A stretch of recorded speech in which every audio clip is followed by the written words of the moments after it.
Let's get into it. Let's get into it. Let's do it. Let's do it. Let's do it. I know that today you chose to wake up and be a better you. I know you did. So, this is not one of those videos on how to be a better you or how to be this and how to be that, because honestly, when we're going through this thing called life, it's a journey. It's not a who can I be. You need to be everything that you are and not what other people tell you should be. And I feel like that's a lot of the mistakes that we make when we first come into spirituality, or we just come into this self-discovery mode. We watch so many videos on YouTube trying to, dictate or tell us how we should be, how to be a loving woman, how to be this, how to be feminine, how to be soft, how to be. It's cool to get other insights. It's cool to get, advice, but you should always lean on the advice of yourself. Who knows you more than you? Even when you don't know who you truly are, you still know you more than anybody else. And that is a remarkable discovery that I discovered within myself and within my journey. And because of that, it led me to be a better me. It led me to really appreciating every aspect of myself and every aspect of my journey. And it's just been a beautiful mess. Life has really been a beautiful mess. It has really showed me a lot of things. And now that I think about it, a lot of those things weren't even as chaotic as I was thinking they were during the time of my growth, and as a time of me going through what I was going through in life. So to be a better you just simply means to discover who you are, love yourself, set boundaries, even if it's towards people that you didn't want to. It's okay to love somebody, but never love them more than you love yourself. You can love somebody to pieces, but you always have to love yourself even more. And I had to learn that the hard way. I learned that the hard way twice. The second time was a charm.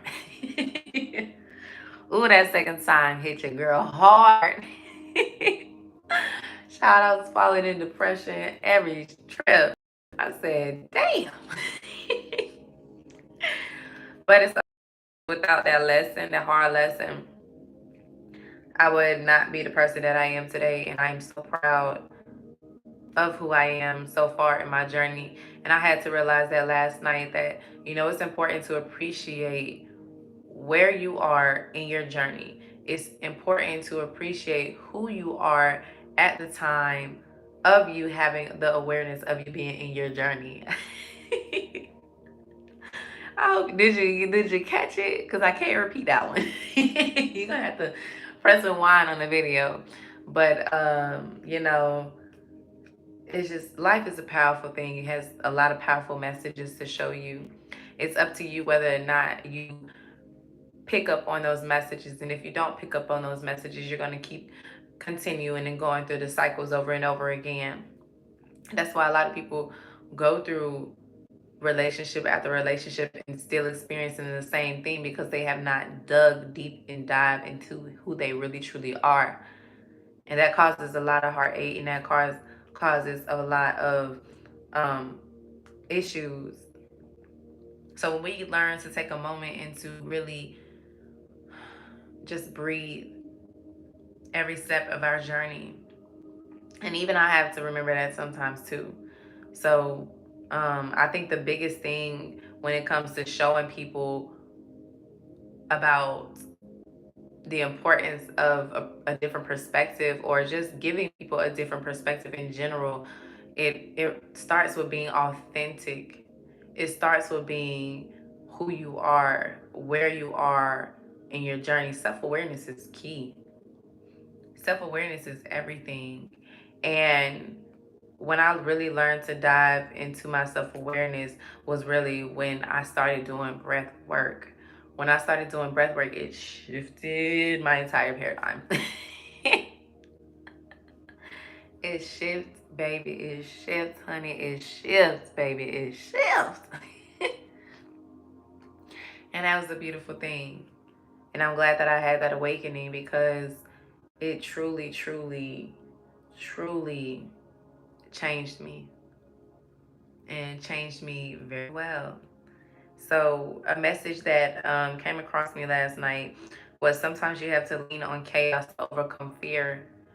And a lot of us, we don't want to go through the trenches. We don't want to go through the pain that we experience in our life journey.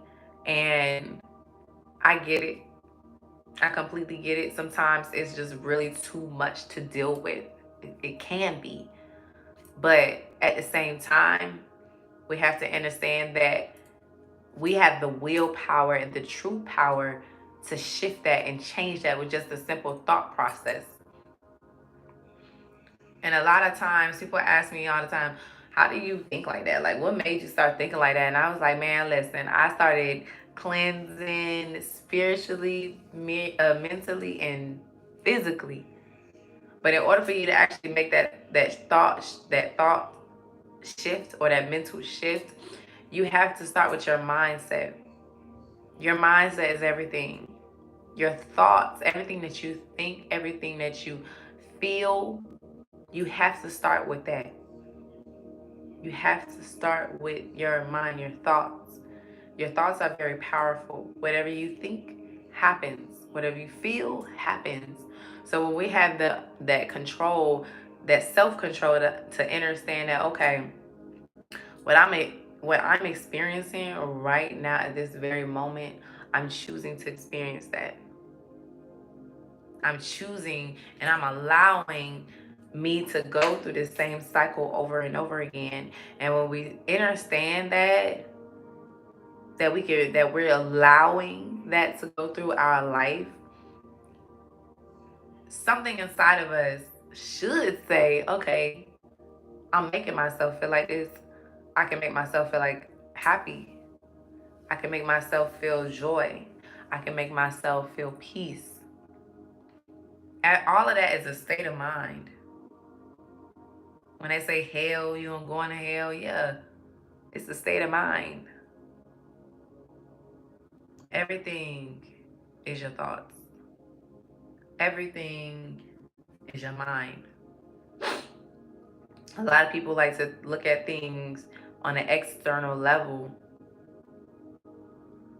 That what people got to understand is, when you connect to your spirit and your mind, anything external will follow suit with whatever you allow into your body and your mind. That's why I tell people it's important to pay attention to what you're feeding your spirit, your mind, and your body.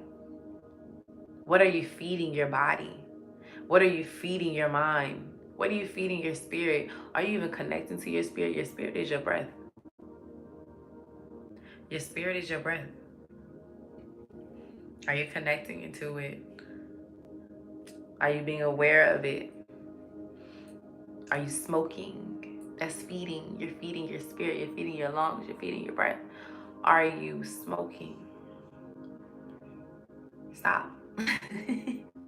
And this is coming from somebody who experienced a huge traumatic experience as a mother. I experienced the first loss of my baby at the age of, how old am I? 26. At 24, I had a miscarriage. And after that miscarriage, I started smoking blacks heavy. I started smoking blacks heavy.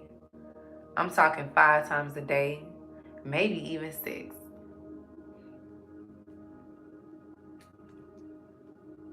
Yeah. You look at me now, you like, girl, please. And I'm like, yeah, girl.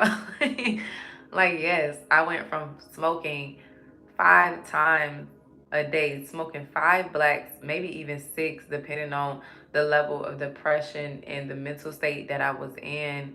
Um, and I didn't feel like I had support. So that made it even 10 times worse. You know, I'm realizing at this age, very young, that it's important to have a support system in any way imaginable. Even in business, shit. Personal life, it's important to have a support system. And, you know, whatever support looks like to you may look like different to everybody, somebody else. But, you know, when I look back on going through that, and I was smoking 5, 6 times a day. Like it got to a point, y'all, where it was like, it got to a point where I was like feeling for some change to like, I didn't need like, most of my money was going to like smoking all the time. And it was like, I kept trying to feel this empty void. I kept trying to feel, I just kept trying to feel. And I went numb for a very long time. And I started smoking blacks. I was smoking them heavy for like damn near 2 years, just 5 a fucking day. 5 a day. That's disgusting. Now I think about it, I say that's nasty. I went from smoking 5 a day, and then right before I went to Vegas in February, I was like, I think like maybe a few months before that, I was like, I was breaking it down. So instead of doing 5 times a day, because I already had the mental shift that it was nasty, I didn't really want it. I started digging deeper into, um,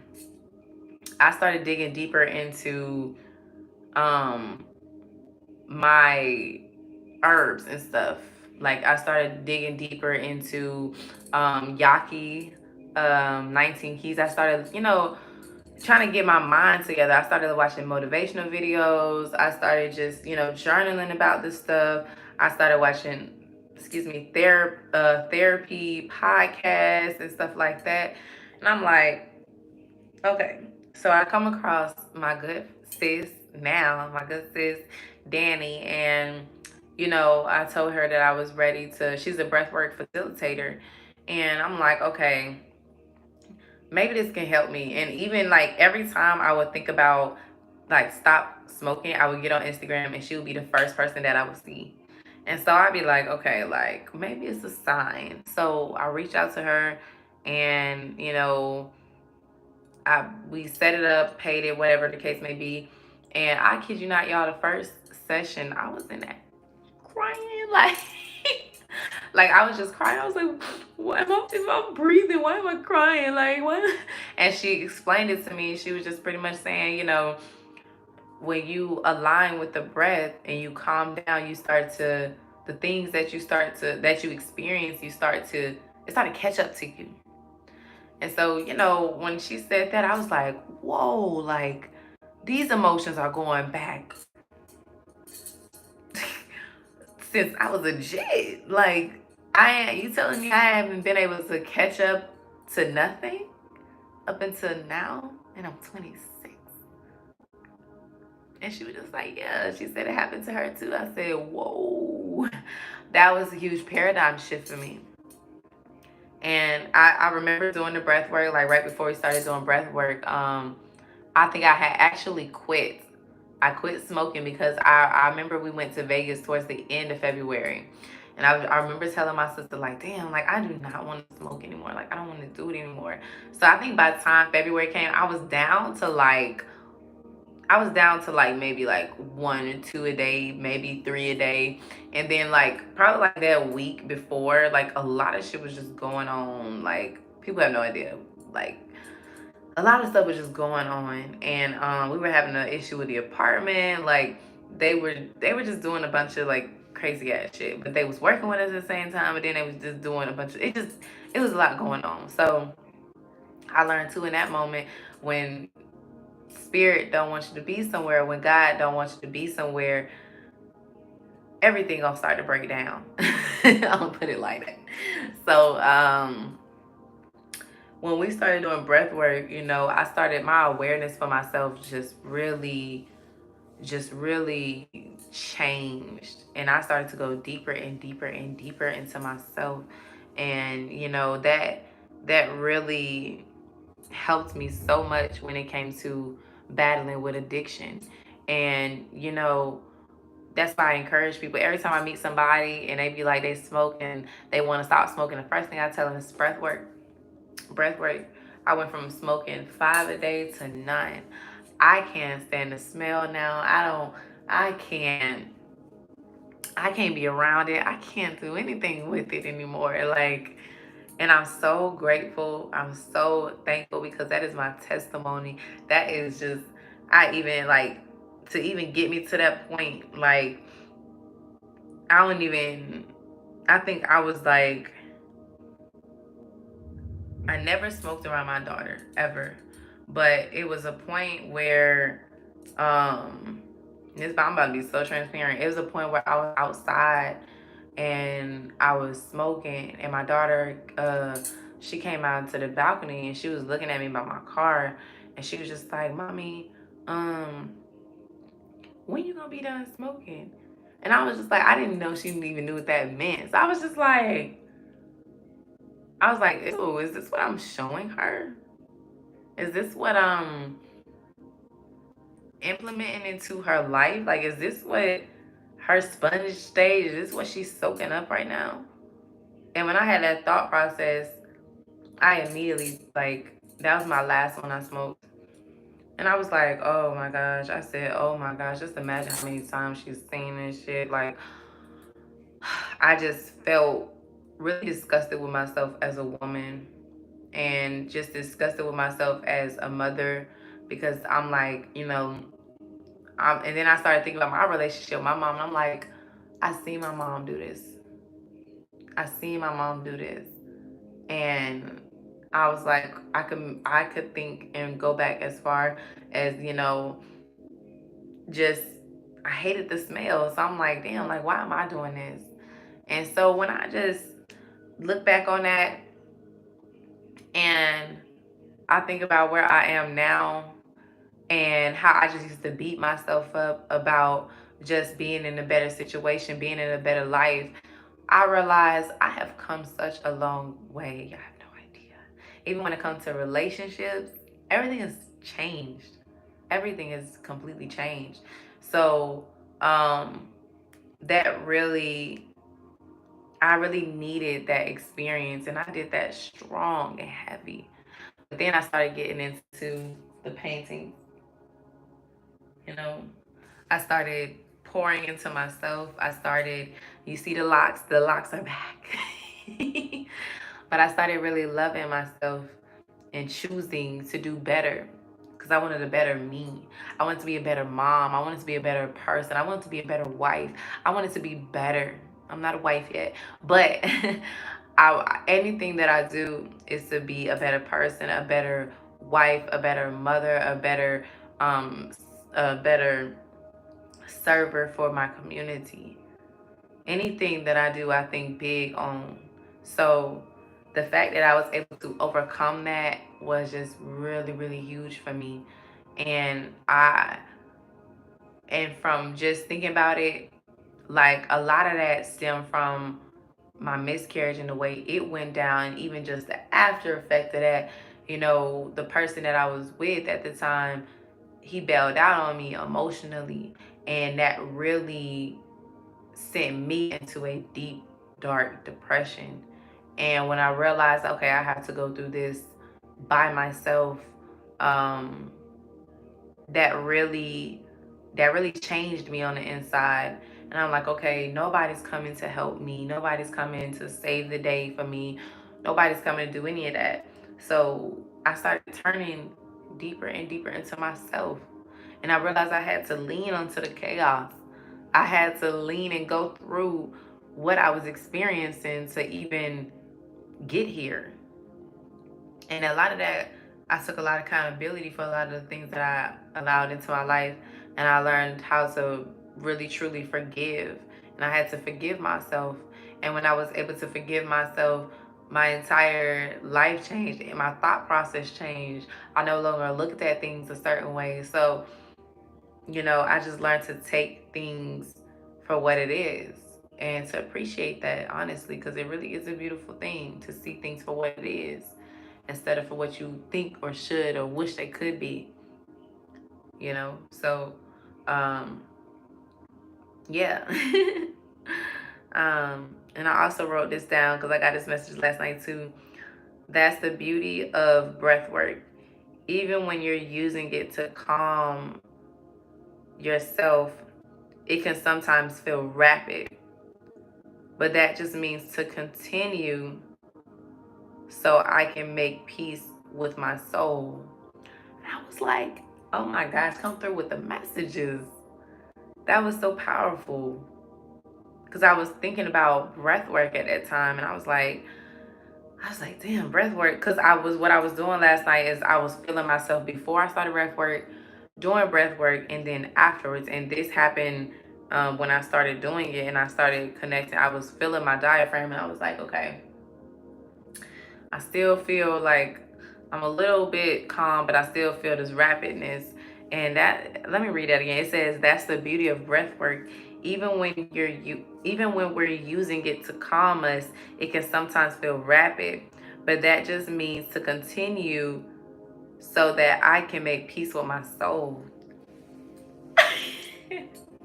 I love that in my journey. I love when I receive messages like this because it's so deep and it's so beautiful. It's a beautiful mess. It's a journey. So, with that being said, because I do gotta get out of here, I'm like an hour behind, but I really, really affirm that everything that I spoke today, with just being a better you, I affirm that you're able to receive the message because a better you starts with you internally and not externally, and not what other people think that you should be, not what other people thought that your life should look through their lenses. It's about what you see a better you fit for you through your lenses and your mindset. If you want to change your life, you have to change you. Everything starts with you taking accountability, forgiving yourself, being there for yourself, being okay with being alone, being okay with being real with yourself. When I started being real and authentic to myself, like, girl, hold on. We was smoking 5 times a day. You walk around here acting like a little crackhead because you ain't got no money to get you some. Like, it was those thoughts and those experiences that helped me realize that I need to be a better me. When I realized, okay, I'm over here fishing for change for a black, that was wild to me. When I had that realization, I said, whoa, whoa, whoa, whoa, we at? Hold on. Where that at? Where we doing that at? No, no, no, no, no, no, no. That ain't me. That wasn't me. Spiritually, I knew that was not me. So when I had that, I had to break myself down and I had to get to the root cause.